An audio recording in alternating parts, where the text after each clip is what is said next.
So thank you so much. And yes, I'd be happy to take questions. And I'm going to look at what the Q&A tells me. Somebody says that Elizabeth Bailey's short film about the white-lipped forest snail has been nominated for an Oscar. Isn't that wonderful? And somebody else says, can I share how I trained myself to listen? I don't think I did train myself to listen. I think I simply, I became very interested in the act of slowing down and what comes to you if you consciously shut down your, what they call negative rumination, the constant focus on human talk in the mind, and cast your attention out with your eyes, but particularly with your ears. In the case of the birds, there's nothing like going for a walk with a person who really knows birdsong and can listen and point the sounds out to you as you hear them. Because listening to them on tape and then trying to come to them later is a very different experience. But hearing the sound repeatedly, catching that little blur of the bird and then hearing the sound again, gradually, one does begin to learn something. Somebody asks, can I speak to reclaiming the scientific designations of biological life with the language of life beings? I guess I'm not sure I'm understanding that question clearly, but I think what this person is talking about is bringing together what Robin Kimmerer so well brings together, which is to say, she has the scientific training, she has the scientific knowledge, but she also has the indigenous knowledge where she's meeting the tree as a being in and of it, as a fellow being, as well as a subject of study. I hope I'm saying that clearly enough. Those books really, Robin Wall Kimmerer, you must read. You certainly must read Braiding Sweetgrass, because she's nobody can paraphrase her. She's so beautifully clear herself. And somebody else asks how listening has changed me and the way I move through life. Well, for me, listening is a combination. Just as a writer, one wants to take things slowly in order to be able to experience them. So to open oneself, to be receptive, to meet them. So there's a literary self. Then there's the meditative self who just knows how much happens when the same thing, when you shut down your brain and your kind of racket, your interior racket, and open to what is there inside and what could be there outside.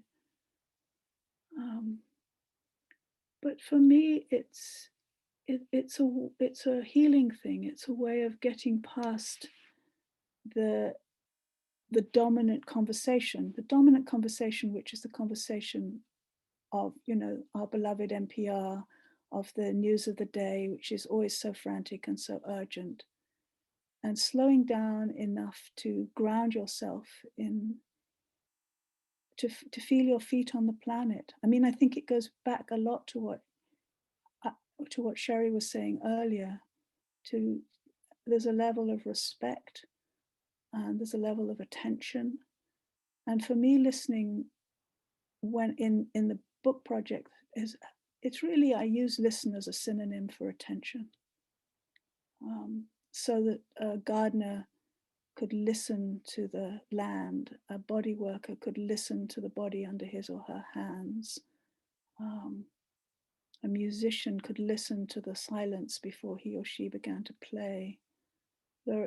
It's not just the biological listening. It's a larger listening than that for me. Let me see if there are any more questions. How would interspecies courtesy and listening change our world? What a beautiful question.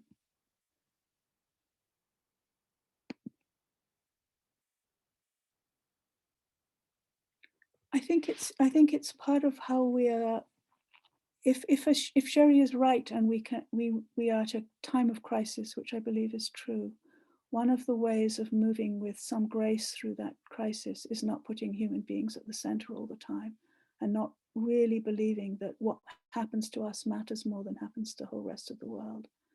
So if you listen to the plants, you listen to the trees, you listen to the land, you listen to the river, you give them what George Eliot once called an equivalent center of self, which is to say, it's the tree has its own integrity and has as much to teach you as you have to teach the tree, if you think you can teach trees anything.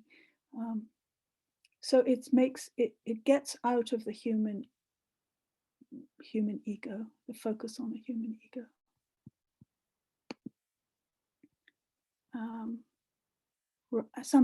Sherry says, Robin has done a great job of sharing the stories that have been shared with her by her native students across the country from many tribes. Many native scholars have worked within braiding sweetgrass that Robin tells in the first person. Ah, okay, thank you. That's good to know.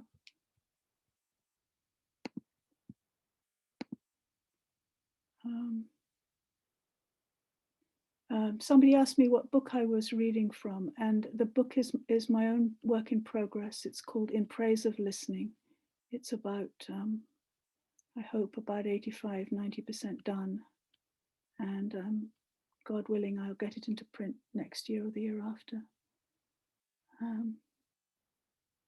My friend Paki says, listening may be considered mindfulness, paying attention. I certainly agree with that.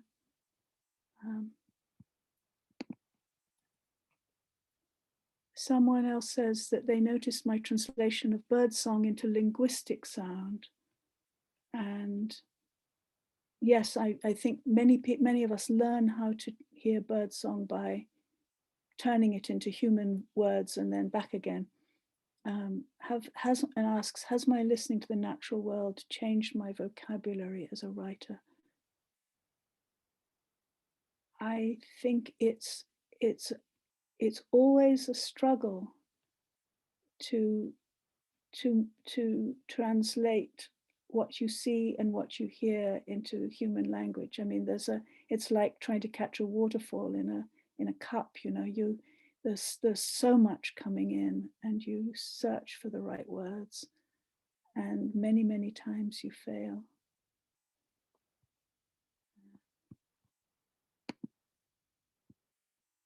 So does anybody else have questions? I think I've answered everyone I found in the chat. Oh, there are a couple of raised hands. Maybe Lise could help me with those. Yes, let me. Because I'm not seeing them. Sure. Margaret has her hand raised. Go ahead and ask your question. You're muted.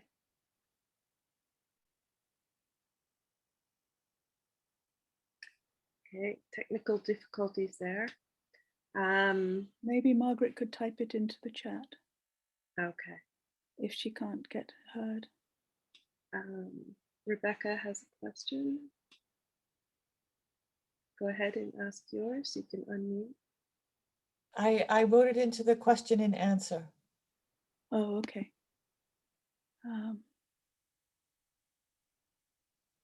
Not seeing it. No, you already answered it. Oh, I already answered. Oh, wonderful. Okay. But it's just really lovely reading. It's so soothing. Your reading voice is really wonderful. Well, thank you. I have to say, if I were more courageous, I would talk off the cuff, as Sherry did so beautifully. But I'm not terribly good at talking off the cuff, so I could feel the words going on and on and on, and I hope people were able to listen. Thank you. Okay. Third time's a charm. We're going to try and get Jay Gendler to ask his or her question. Can you speak there?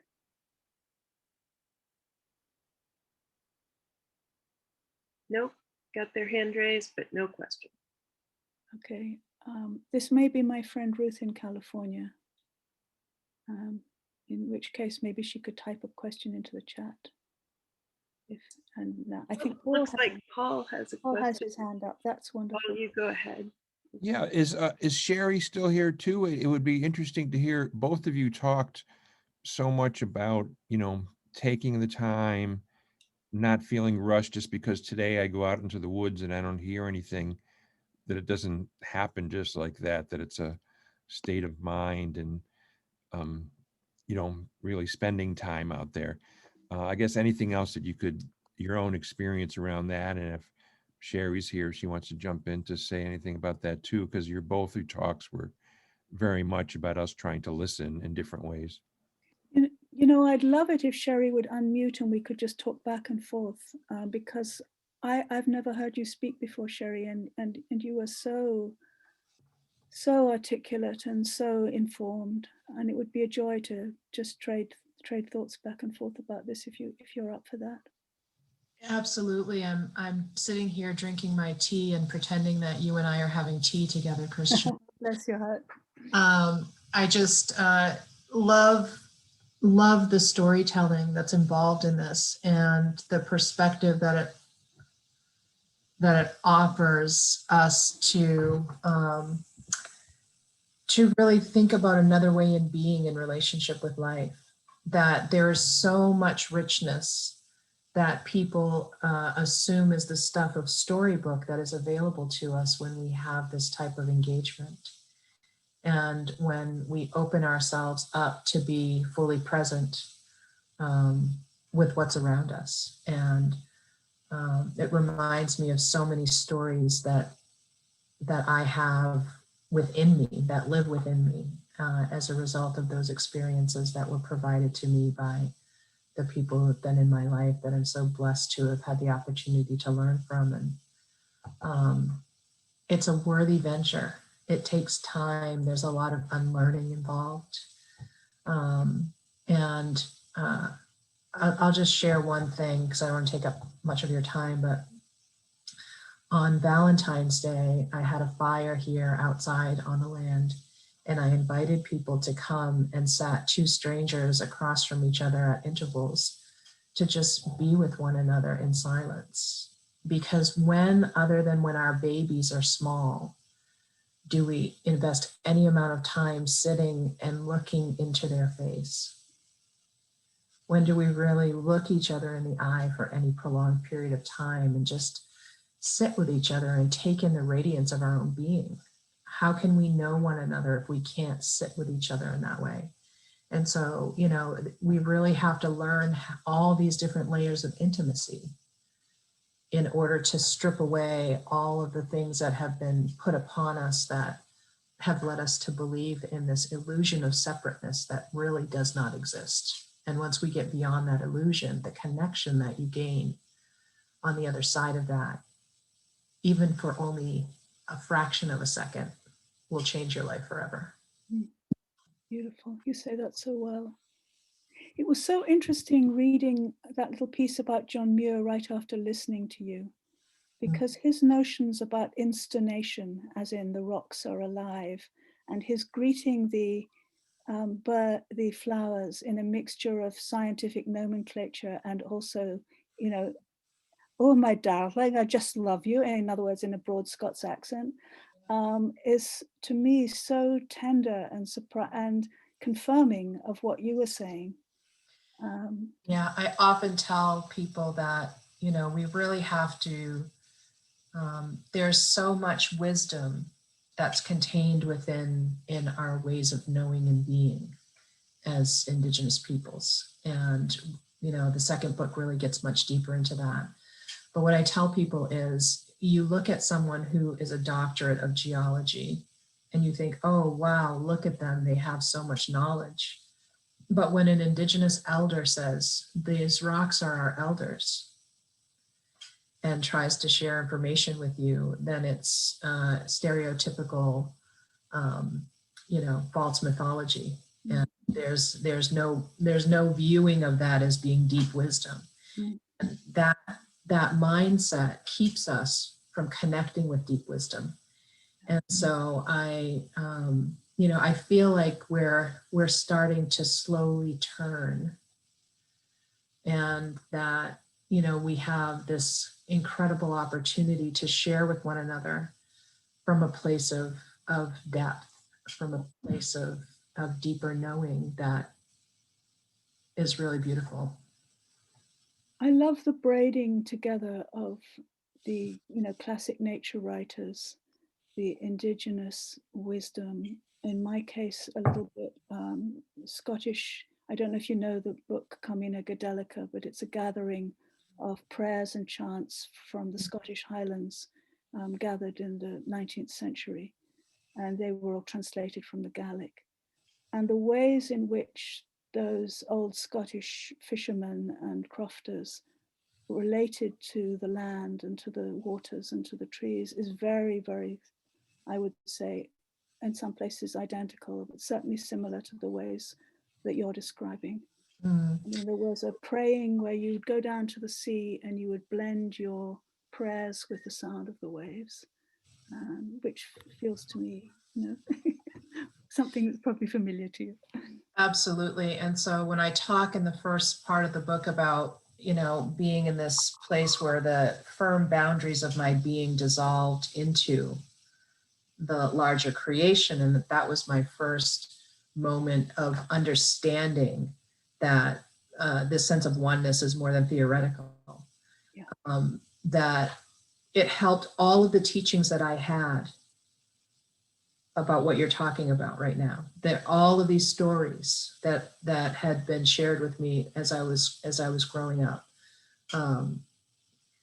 I began to look at them in a different way. I began to understand what that elder says when she said, "This isn't a story, this really happened," right? And that journey from being theoretical to embodied wisdom is often the longest journey that we take, but we get there in a second. Yeah. And so I have in my lineage one Scottish woman who crossed the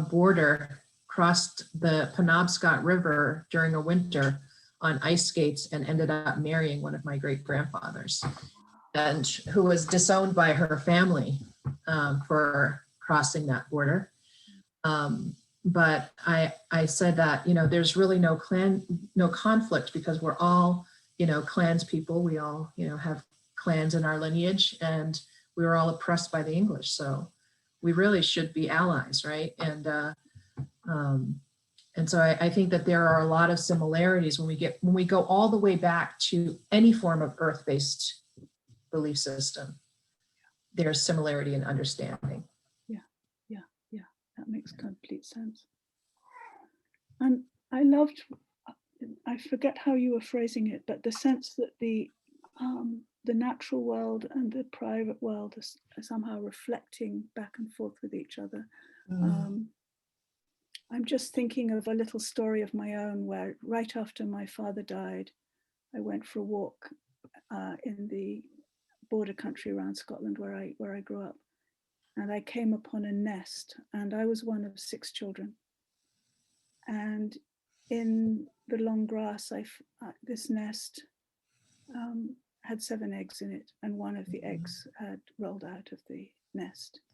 And it was so, it felt to me so clear that the outer world and the inner world were relating to each other, that the egg rolled out of the nest was my dad, and the remaining eggs were the six children and my mom left behind.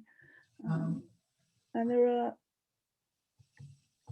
I guess I feel that one of the things that listening does is give us, if you think listening in the widest possible way, that there are always these interconnected messages and confirmations and wisdoms, and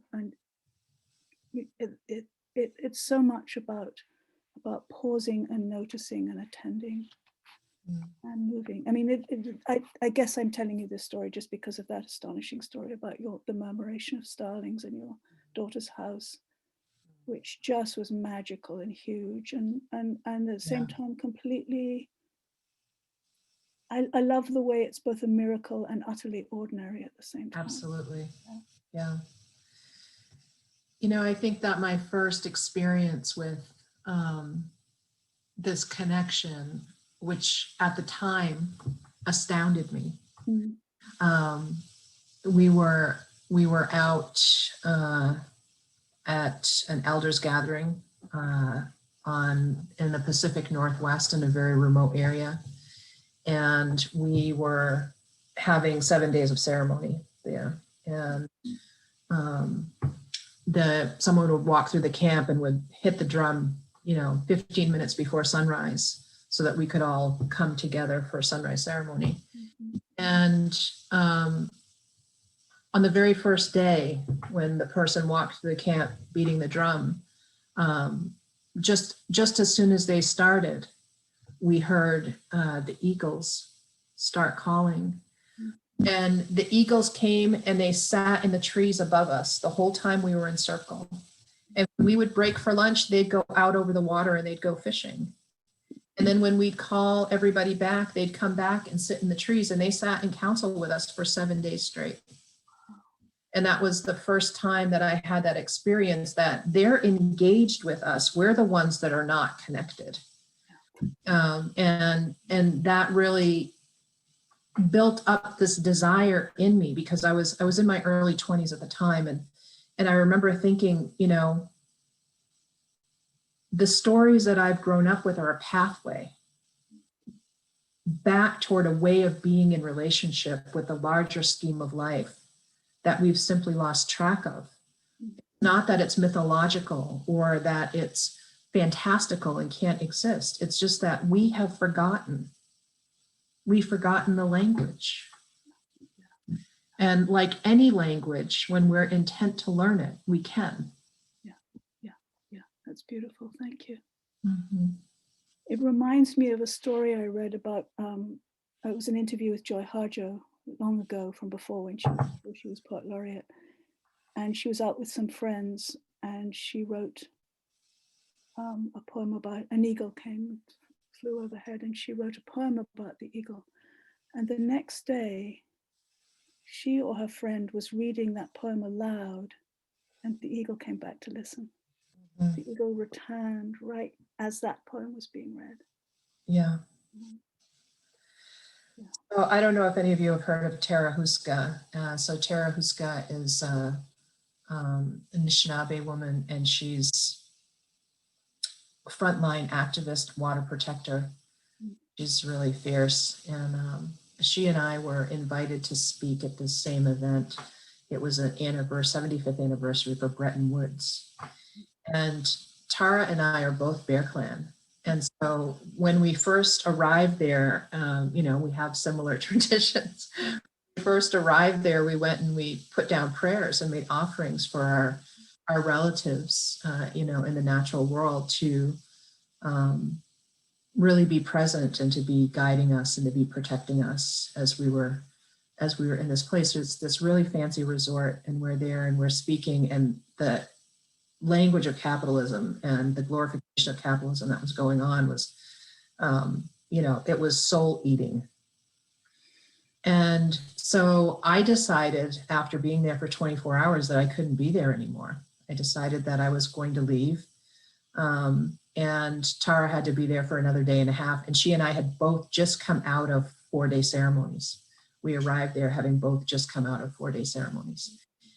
And so right after I left, I left her something, spirit medicine for her protection, and said, we'll say prayers before we leave, because one of my brothers was with me. And something ended up happening there, and a bear came right up on the veranda and would have walked right in the room if somebody hadn't seen it coming and closed the door. And so, they are there and they are connected, and they will engage with us, and they will be a part of our lives. And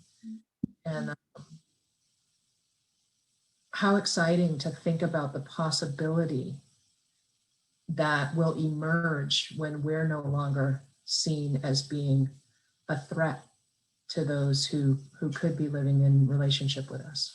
Yeah, beautiful, beautiful. Sherry, I'm looking at the clock and we have 5 minutes, but I wanted to share with you one of the questions from the chat because I think we could both answer it. Somebody is saying that we both speak so respectfully of listening to non-human entities, and this person wants to know if we could speak about how we decide to balance listening with speaking and writing. And I wondered if you'd like to take that on. I have, I mean, I think that over time you learn to develop a sense about how to balance those things, but I also have created a schedule for myself of listening. And so I make a conscious choice every day to set aside time for listening. And I only speak when I feel like I really have an understanding of what the concept is that is being presented to me, because, you know, there's a big ladder, and every time we take a step up on one rung, we go, oh my gosh, I've discovered it all. And then there's another rung and we stand up and we're like, oh my gosh, I've discovered it all, right? And so, you know, I really try not to speak about anything unless I have that knowledge. And as far as writing, any of you know that it's a compulsion. Like if you don't get out what's in you, then it eats you alive. So that comes when it comes, whether I like it or not. And when you say you set aside part of each day for listening, how is that, as it were, you go out onto the grass, or you sit in your, I mean, how does that look? What does that look like for you? Well, it depends. I mean, I live in the Northeast. Right, me too. I will say this, I do every single day of the year go outside and put my bare feet on the earth, no matter what the temperature is or you know, where I am. And so if it's okay to be out there for extended periods of time, then yes, I will do that. I will be outside to do that. And, you know, like I said, now it's easier because I just bought this 200-acre farm. And if it's not possible for me to do that, we can still send our roots down into the ground. You know, that somebody posted this beautiful thing when my daughter was a newborn. She used to do this whenever I would play music or sing to her. And, you know, those are our antenna, right? And so we can still send our roots deep into the earth.